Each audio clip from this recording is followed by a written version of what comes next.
నా పేరు సంపత్ రెడ్డి, హుజూర్నగర్ మున్సిపాలిటీ 3వ వార్డు కౌన్సిలర్ని.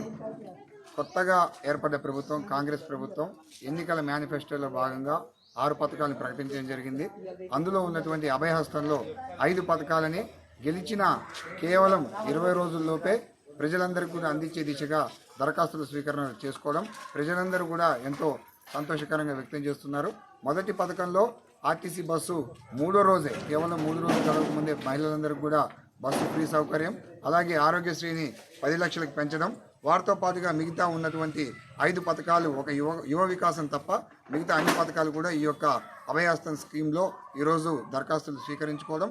హుజూర్నగర్ మున్సిపాలిటీలో పెద్ద ఎత్తున ప్రజలు దరఖాస్తులు తీసుకొచ్చి ఆల్రెడీ మన మున్సిపల్ అధికారులకు కూడా అందజేయడం జరుగుతుంది. దీన్ని ప్రజలందరూ కూడా స్వాగతిస్తున్నారు.